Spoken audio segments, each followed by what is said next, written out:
Dear students, आज मैं vocational guidance के बारे में कुछ बात करूंगा। व्यावसायिक निर्देशन,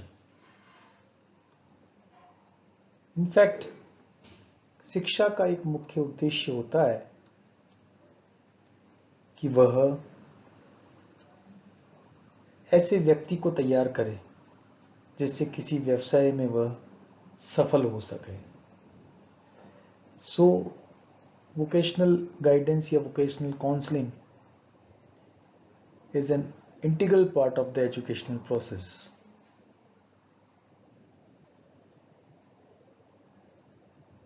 शैक्षिक सेटिंग में परामर्श इस प्रकार होना चाहिए जिससे विद्यार्थी व्यापक और उद्देश्यपूर्ण तरीके से आने वाले समय में जिस व्यवसाय में वह संलग्न होने वाला है उसमें वह सफलता प्राप्त करे। सो काउंसलिंग की एक मूवमेंट चला था 1898 में। जैसी बी डेविस के द्वारा उन्होंने इस मूवमेंट की शुरुआत की थी और उन्होंने डिट्रॉइट में सन 1898 में एक एजुकेशनल कैरियर काउंसलिंग सेंटर की स्थापना की थी।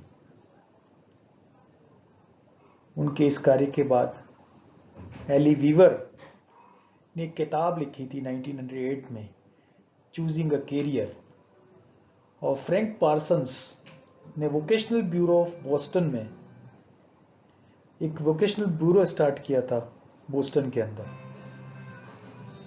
Letter his book Choosing a Vocation was published. These historical events reflect the early interest of educators and social workers in the vocational development of the youth. So, यहाँ historical development की बात की गई है। भारत में भी वोकेशनल गाइडेंस के लिए बहुत सेंटर्स खोले गए हैं और यूजीसी ने विश्वविद्यालय स्तर पर भी vocational guidance centre, guidance bureau की स्थापना करी। सर्वप्रथम मैं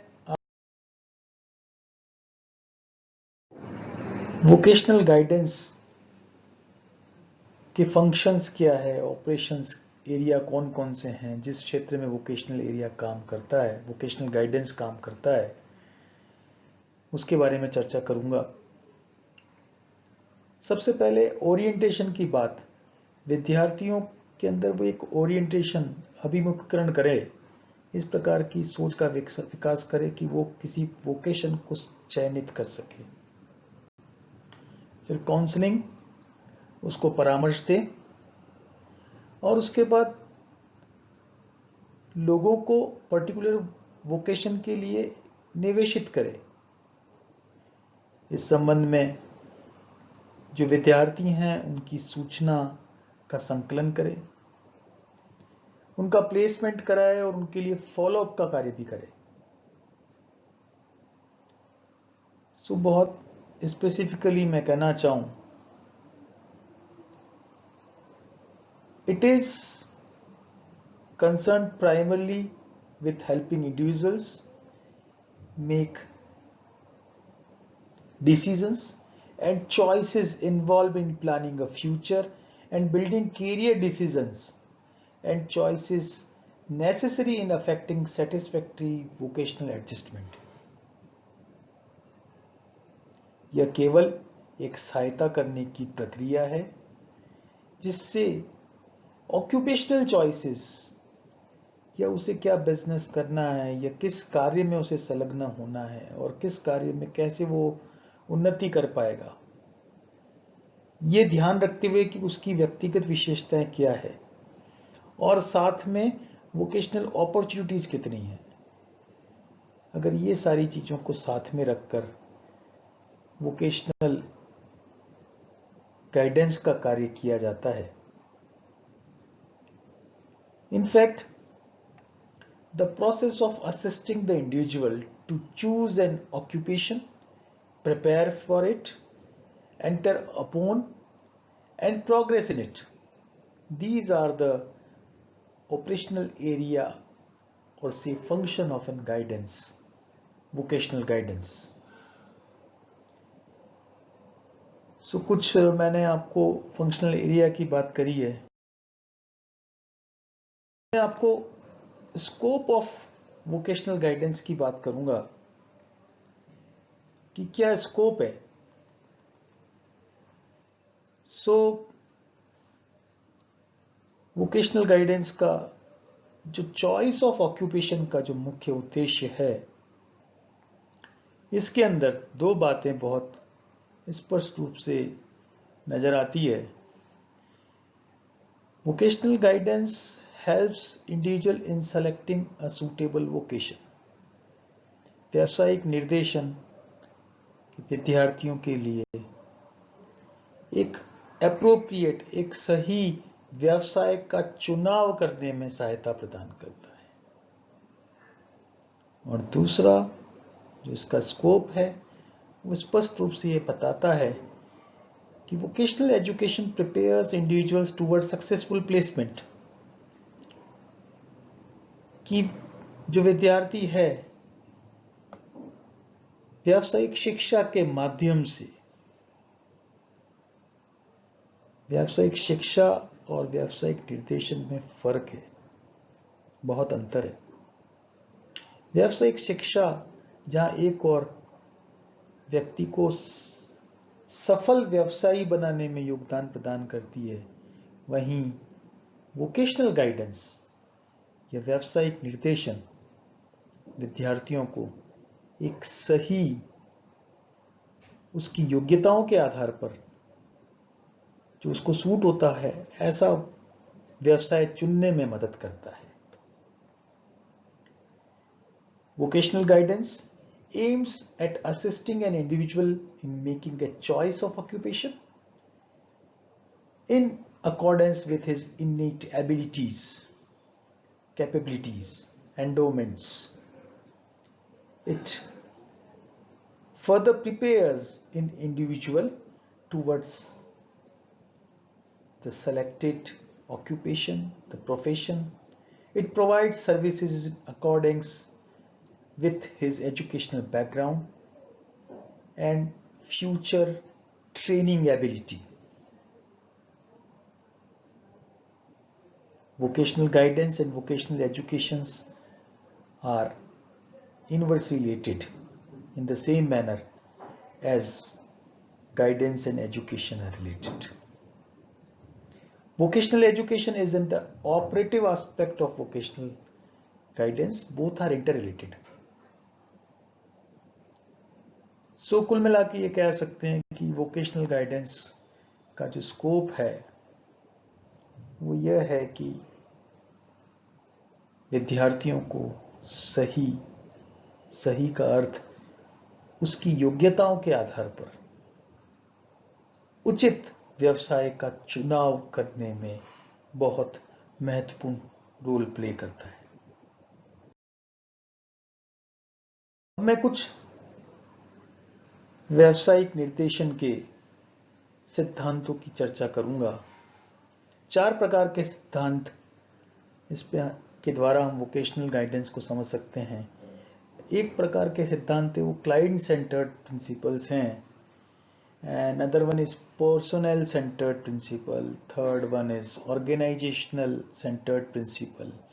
And fourth one is general public centered principles.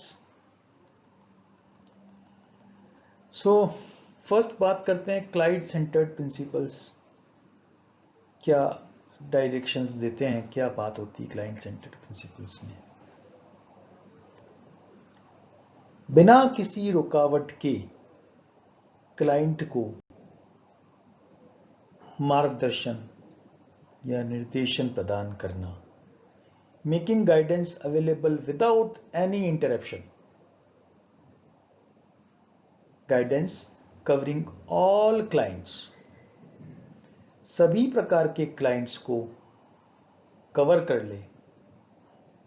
सभी ये जो व्यावसायिक निर्देशन है सभी प्रकार के क्लाइंट्स के लिए उपलब्ध होता है.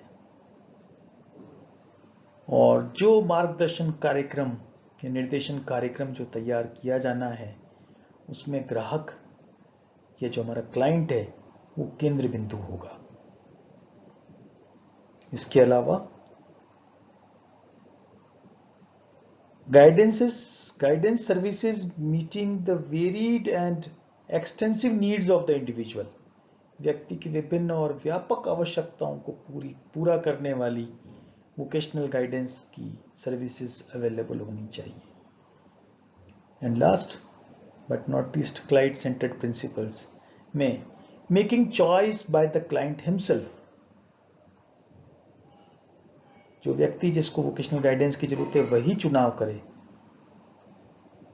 कि उसे कौन से रास्ते पे जाना है। अगर वोकेशनल गाइडेंस का जो एरिया है इस तरीके से बनाया जाएगा जिसमें केंद्र उस व्यक्ति को माना जाएगा जिसको वोकेशन गाइडेंस की जरूरत है, ऐसे सिद्धांतों को हम क्लाइंट सेंटर्ड प्रिंसिपल्स के अंदर रखेंगे।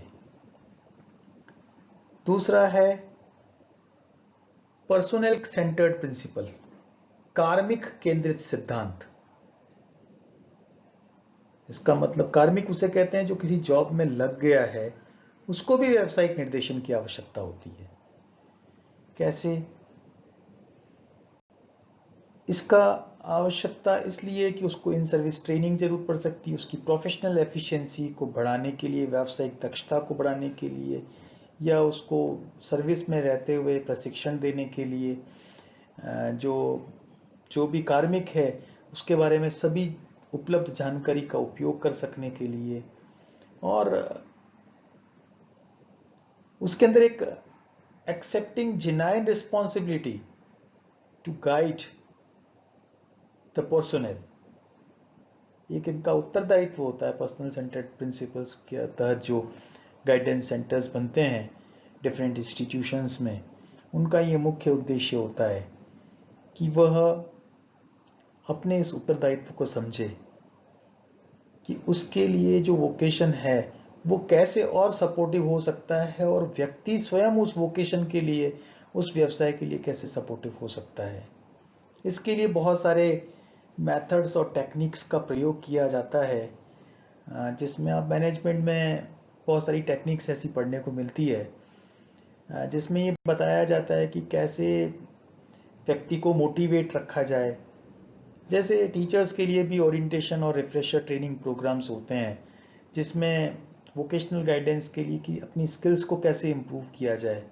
अभी हाल ही में कॉलेज शिक्षा जो हमारा निदेशालय है उसके तहत भी बहुत इस प्रकार के प्रोग्राम्स आयोजित किए जा रहे हैं, जिसमें टीचर्स को ट्रेन किया जा रहा है। So that is a personal, हम तो कार्मिक है, teachers are personal for the department of higher education. So हमारे को ध्यान में रखते हुए अगर इस प्रकार से ट्रेनिंग्स करी जाए, उन्हें हम पर्सनल सेंटर्ड प्रिंसिपल्स, देखिए इसके पर्सनल सेंटर्ड प्रिंसिपल्स के इम्पैक्ट किस पर होता है। डेफिनेटली जैसे टीचर्स को ट्रेनिंग अच्छी मिलेगी तो उसका इम्पैक्ट स्टूडेंट्स भी होगा, स्टूडेंट्स की लर्निंग अच्छी होगी, स्टूडेंट्स की लर्निंग होगी तो वो सक्सेसफुल बनने में बहुत हेल्पफुल रहेंगे। तीसरी प्रकार की जो एक प्रिंसिपल्स की कैटेगरी है जिसको हम ऑर्गेनाइजेशनल सेंटर्ड प्रिंसिपल्स कहते हैं, जिसके अंदर ये कह सकते हैं कि जो विभिन्न प्रकार की संस्थाएं हैं, संगठन हैं, वो संगठनों को केंद्र करते हुए कुछ सिद्धांतों के बारे में बात की जा सकती है। डेफिनेटली ये बात कहना चाहता हूं यहाँ पर कि जब संगठन या किसी ऑर्गेनाइजेशन की बात की जाती है तो डेफिनेटली उससे संबंधित जो भी व्यक्ति हैं, जो क्लाइंट्स हैं, उन सब का रिकॉर्ड रखना बहुत जरूरी है, अप टू डेट, और एक स्वतंत्र मार्गदर्शन या निर्देशन कार्यक्रम तैयार करने की आवश्यकता है कि जो भी कार्मिक हैं या जो उस पर्टिकुलर इंस्टीट्यूशन में या ऑर्गेनाइजेशन में काम करने वाले लोग हैं, उनको किस प्रकार से ट्रेनिंग दी जाए जिससे कि वो अपने ऑर्गेनाइजेशन के लिए हेल्पफुल हो सकते हैं। तो देखिए यहाँ ऑर्गेनाइजेशन ट्रेनिंग की बात है, कुछ प्लेसमेंट सर्विसेज ऑफर करने की बात है, कुछ गाइडेंस वर्कर्स के लिए स्पेस अवेलेबल कराने की बात है, फिर व्यक्तिगत और सामूहिक रूप से मार्गदर्शन कार्यक्रमों को बनाना, अपने जैसे संगठनों का उपयोग लेना। और इस तरीके से मैं इसको इस तरीके से समझाने की कोशिश करूंगा कि बेसिकली जैसे किसी कॉलेज या यूनिवर्सिटी के लिए सेंटर्ड में रखते हुए वोकेशनल गाइडेंस के प्रोग्राम्स मैनेज करने हैं, तो देखिए हमारी यूजीसी एचआरडी मिनिस्ट्री इस प्रकार के प्रोग्राम्स ऑर्गेनाइज करती है और वो ऐसे वोकेशनल गाइडेंस सेंटर बनाती है, वो आइडेंटिफाई करवाती है through the NAAC, through IQAC, इस तरह के कुछ प्रोग्राम्स ऑर्गेनाइज करती है जिससे कॉलेजेस को ग्रेडिंग वगैरह दी जाती है। उससे क्या होता है कि ऑर्गेनाइजेशन को ध्यान में रखते हुए कि इस पर्टिकुलर एरिया, ये जो कॉलेज है, जैसे हमारा कॉलेज है वो ट्राइबल बेल्ट में है, ओके, और उसके अलावा फिर यहाँ की लोकल रिक्वायरमेंट्स को देखते हुए कि किस प्रकार के वोकेशंस में बच्चे जाना पसंद करते हैं या उनके लिए कहाँ स्कोप रहेगा, इस प्रकार के ऑर्गेनाइजेशनल सेंटर प्रिंसिपल्स को ध्यान में रखते हुए इस प्रकार के प्रोग्राम्स तैयार किए जाते हैं। और जो चौथे प्रकार के जनरल पब्लिक सेंटर्ड प्रिंसिपल्स, सामान्य या सार्वजनिक रूप से जो व्यक्तियों के लिए महत्वपूर्ण हो सकते हैं, उनके लिए उनके केंद्रित कुछ निर्देशन कार्यक्रम तैयार करने की बात की जाती है। इसके अंतर्गत सबसे पहला काम होता है जो जनता की राय है उसको कलेक्ट करना, मोबिलाइजिंग पब्लिक ओपिनियन, फिर making public conscious of the careers of young members of the society, cooperation of the guidance worker, identification of the needs of the people and bringing these to the notice of the personnel, appreciation and constructive criticism of the work of the guidance personnel by the public। जैसे उदाहरण के लिए बता दूं कि साधारण लोगों के लिए वोकेशनल गाइडेंस कैसे मदद कर सकती है, क्योंकि पर्टिकुलरली किसी एरिया के अंदर कुछ लोग रह रहे हैं, वो पर्टिकुलर टाइप के जॉब में इन्वॉल्व हैं, तो वहाँ में जैसे किसी इंडस्ट्री के अंदर पर्टिकुलरली सीमेंट की इंडस्ट्री ज़्यादा है किसी एरिया में, तो वहाँ के जो जनरल पब्लिक है उसको, या पर्टिकुलरली कोई इस प्रकार की इंडस्ट्री है, फार्मेसी वगैरह ज़्यादा है और वहाँ पर थोड़ी स्मेल वगैरह रहती है और थोड़ा सा कुछ एनवायरनमेंट के कुछ डैमेजेस हो चुके हैं, तो वहाँ के लिए कुछ जनरल पब्लिक सेंटर्ड प्रिंसिपल्स की बात की जाएगी वोकेशनल गाइडेंस में कि भाई पब्लिक का पहले ओपिनियन लिया जाए और उसके बाद young members of the society से कॉन्शियस हो जाए कि कैरियर के बारे में कि यहाँ कैरियर उनको ठीक मिलेगा। कोऑपरेशन ऑफ द जो विभिन्न प्रकार के निर्देशन में जो सहयोगी लोग हैं उनके साथ सहायता, एक कोऑपरेशन की भावना विकसित की जाए और उसके बाद पब्लिक की आवश्यकताएं क्या हैं ये गाइडेंस जो में सेल में जो काम करने वाले लोग हैं उन तक पहुंचाई जाए।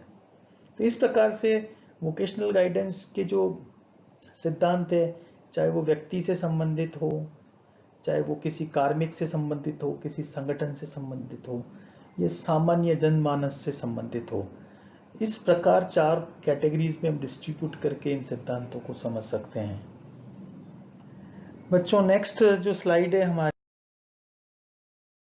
नीड ऑफ वोकेशनल गाइडेंस की बात करती है कि ये व्यावसायिक निर्देशन की आवश्यकता ही क्यों है। मैं यहाँ थोड़ी सी बात करना चाहता हूं, डिफरेंट तरीके से अपनी बात करना चाहता हूं। There are a lot of complexities which put obstacles collectively in phenomena. It is also true for the entry of vocations also. The complex human personality, the modern industrial complexity of educational subjects, and complexity of various vocations have made the vocational system so much complicated that it has to become almost compulsory to seek the advice of experts to understand the nature of vocations, selections of vocations and entry into the vocations. So यहाँ बात करना चाह रहा हूँ कि क्यों आवश्यकता है, इसके बारे में थोड़ा सा एक भूमिका बनाने की कोशिश कर रहा हूँ कि देखिए, एक तो व्यक्ति की जो व्यक्तित्व है, उसके बाद डिफरेंट वोकेशंस के अंदर बहुत जटिलताएं हैं और वो किस वोकेशन में किस स्किल की जरूरत है और कितनी जरूरत है, वो फिजिकल स्किल कितनी चाहिए और जो साइकोलॉजिकल स्किल्स, साइकोलॉजिकल पर्सनालिटी का कौन सा ट्रेट उसके लिए सक्सेसफुल बनाएगा, ये सारी चीज़ों को पता करना बहुत ज़रूरी है।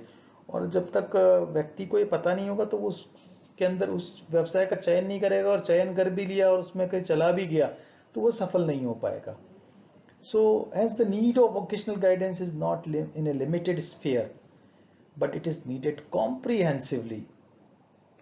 ये कुछ कारण मैं आपके सामने डिस्कस कर रहा हूँ जो स्पष्ट करते हैं कि व्यावसायिक निर्देशन की बहुत आवश्यकता है। देखिए, जब सबसे पहले मैं बात करता हूँ इंडिविजुअल डिफरेंसेस की, हम सभी जानते हैं कि दो व्यक्ति कभी भी एक जैसे नहीं होते, उसमें वेरिएंसेस होते हैं, डिफरेंसेस होते हैं। उनकी एबिलिटीज, कैपेसिटीज, इंटरेस्ट, एप्टीट्यूड, इन सभी में मैन से मैन वेरिएशन देखने को मिलेंगे। किसी न किसी एक रूप में कहीं ना कहीं वो व्यक्ति अलग होगा। इसलिए हर व्यक्ति की सूचनाएं, किसके अंदर क्या एबिलिटी ज़्यादा है, क्या कैपेसिटी ज़्यादा है, किस तरफ इंटरेस्ट है, उसका एप्टीट्यूड किस तरफ है, ओके, उसका एटीट्यूड पॉजिटिव है या नहीं, इन डिफरेंसेस को जानना बहुत ज़रूरी है। अगर हम डिफरेंसेस हैं, ये विद्यमान है, तो फिर हर वोकेशन की भी अपनी कुछ रिक्वायरमेंट्स हैं। सो अगर कोई किताब पुस्तक पढ़ने का मौका मिले तो इस प्रकार की किताबें इंटरनेट वगैरह पे अवेलेबल है कि जैसे एग्जाम्पल के लिए क्लरिकल जॉब के लिए स्पीड और एक्यूरेसी का होना बहुत इंपॉर्टेंट है। I am just talking about the psychological characteristics. This aptitude is must, humbleness होनी चाहिए क्लरिकल एप्टीट्यूड के लिए। और जहां तक मैं बात करूं कि if you want to become an collector बनना चाहते हैं आप, एडमिनिस्ट्रेटिव सर्विसेज में जाना चाहते हैं, तो वहाँ डोमिनेंस का अपना इंपॉर्टेंट रोल है, वहाँ लीडरशिप का अपना इंपॉर्टेंट रोल है। सो इंडिविजुअल डिफरेंसेस के बेस पर हम ये वोकेशनल गाइडेंस दे सकते हैं कि आपको इस वोकेशन, इस व्यवसाय में जाना चाहिए। The interests of the individuals also varies, the attitude is also varied, and the aptitude, the capabilities, the abilities, all are different from one individual to another individual. ये भी हमें ध्यान होना चाहिए कि there are variety of occupations, बहुत तरह के occupations हैं विद्यमान, और ऐसा नहीं है कि जैसे पीएमटी में सिलेक्शन नहीं हुआ तो जिंदगी खत्म हो गई, ऐसा भी नहीं है।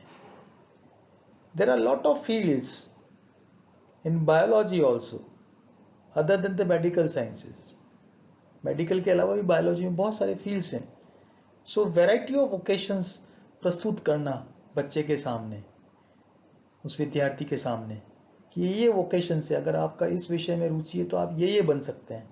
For an example, let's talk about the subject psychology.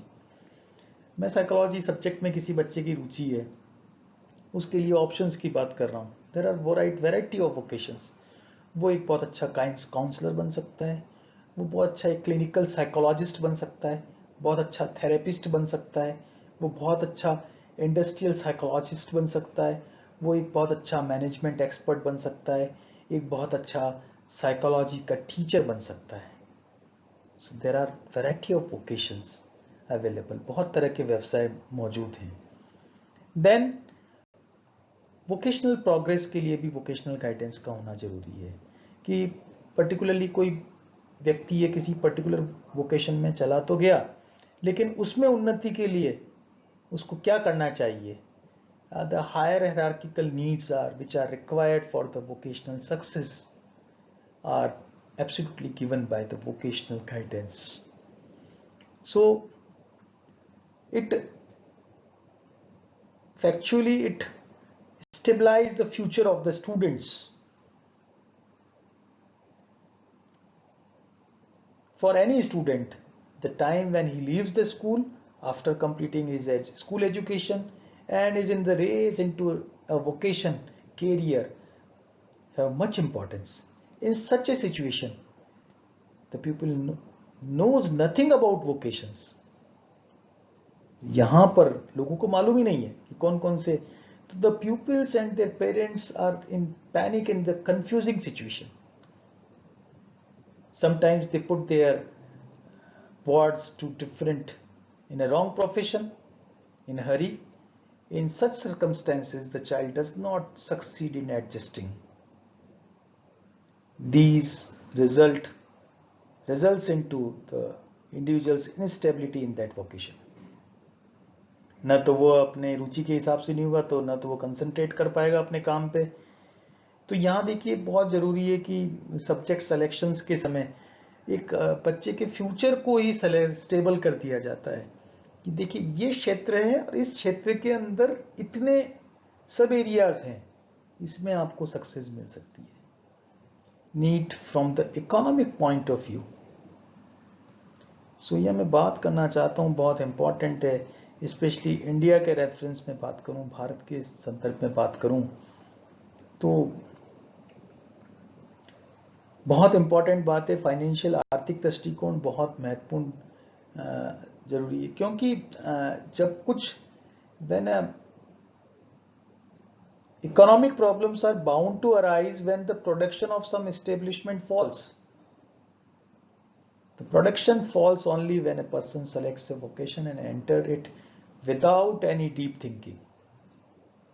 In the later stage, he fails to concentrate his mind in that vocation and he almost fails.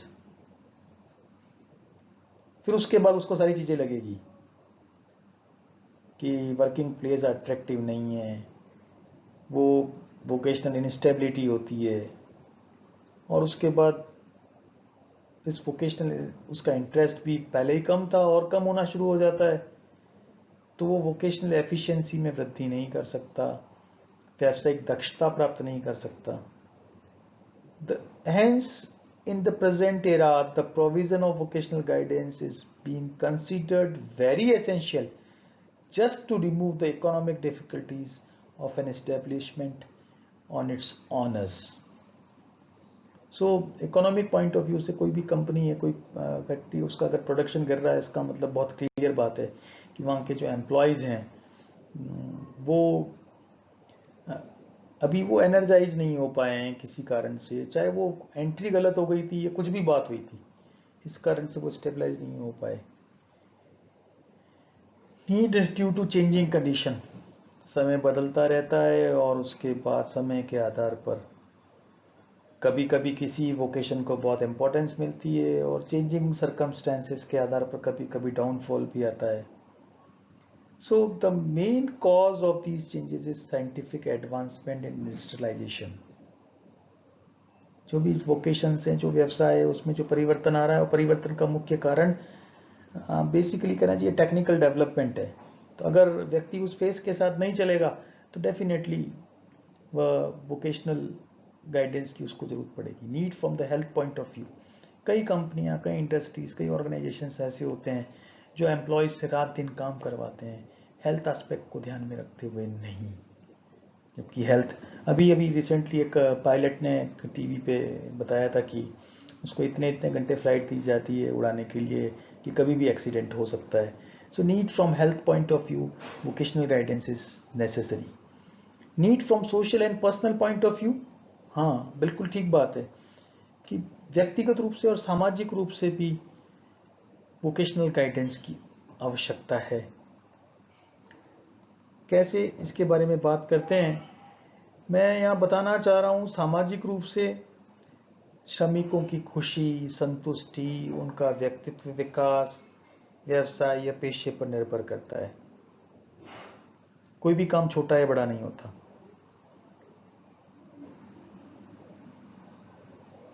कोई भी व्यवसाय, वोकेशन केवल आजीविका कमाने का साधन नहीं बल्कि जीवन का एक तरीका भी है. एक सामाजिक भूमिका को निर्वहन कराने वाला एक कार्य है। सामाजिक और व्यक्तिगत दृष्टिकोण के कारण व्यवसाय के चयन के लिए हमेशा व्यावसायिक निर्देशन की आवश्यकता होती है। देन मानव क्षमता के उचित उपयोग के लिए proper utilization of human potentialities. व्यावसायिक मार्गदर्शन में उसकी ऊर्जा क्षमता का अच्छी तरह उपयोग किया जाता है। कई बार ऐसा कहा जाता है कि सरकारी कर्मचारी होते हैं, उनकी ऊर्जा का उपयोग नहीं हो पाता। कुछ हद तक बात सही भी हो सकती है, लेकिन अगर आप ये देखिए, अगर प्रॉपर यूटिलाइजेशन हो जाए, जो व्यक्ति के अंदर जो क्षमताएं हैं उसका पूरा उपयोग हो जाए, तो देखिए आपका जो भी फ्रूट्स हैं वो 4-fold वेज में प्रकट होकर सामने आएंगे। एक बहुत ज़्यादा इम्पॉर्टेंट बात है, एक कोऑर्डिनेशन फैमिली और वोकेशनल लाइफ के बीच में, जो व्यावसायिक जीवन है और जो उसका परिवार है उसके बीच में एक सहयोग विकसित करने का कार्य भी वोकेशनल गाइडेंस करता है। और कुछ अनस्टेबल ऑक्यूपेशंस होते हैं, कुछ ऐसे अनसूटेबल ऑक्यूपेशंस होते हैं कि जो व्यक्ति के लिए वो ठीक नहीं होते, लेकिन फिर भी वो चला तो जाता है, फिर उसके बाद जिंदगी भर चलता रहता है। सो अनसूटेबल ओकेशंस, जो ऑक्यूपेशंस हैं, जो भी कार्य हैं, वो अनइंटरेस्टिंग होते हैं। कुछ समय तो अच्छा लगता है, उसके बाद। या मैं एक एग्जांपल देना चाहता हूँ, एमआर का जो प्रोफेशन है उसके अंदर पर्टिकुलरली पेशेंस की बहुत ज़्यादा ज़रूरत होती है। साइकोलॉजिकल जो हमारी रिक्वायरमेंट है, साइकोलॉजिकल ट्रेट इस पर्टिकुलर प्रोफेशन के लिए, तो किसी में अगर पेशेंस की कमी है तो वो इस ऑक्यूपेशन के लिए कुछ तो गया, वो इंटरेस्ट के कारण घुस गया, लेकिन थोड़े समय बाद वो उसका अपना इंटरेस्ट लूज करना शुरू कर देगा और वो इकोनॉमिक लॉसेस वगैरह हो जाएंगे। और तो इसके लिए यहाँ भी अनसूटेबल ऑक्यूपेशन सेलेक्ट करने में भी इसकी बहुत बड़ी किस प्रकार से वोकेशनल गाइडेंस की जाए, एक व्यक्ति का अध्ययन कैसे करें, उसकी पढ़ाई लिखाई, उसके प्रशिक्षण के द्वारा, उसके आईक्यू लेवल के मेजर के द्वारा, उसकी mental abilities, aptitudes, interest, health, physical development, personality characteristics और फाइनेंशियल स्टेटस, इन सब का अध्ययन करना पड़ता है वोकेशनल गाइडेंस के लिए कि ये सारी चीज़ें। और इन सब के लिए बहुत सारी बातों के लिए हमारे पास साइकोलॉजिकल टेस्ट अवेलेबल है। तो न केवल व्यक्ति का अध्ययन करना, जो व्यावसायिक दुनिया है उसका भी अध्ययन करना पड़ता है कि दुनिया में किस प्रकार के जॉब है, वो किस पर्टिकुलर जॉब के लिए क्या रिक्वायरमेंट्स हैं, इन सारी बातों का भी अध्ययन करना पड़ेगा, तभी वह व्यावसायिक निर्देशन अपने अर्थ में सफल हो पाएगा।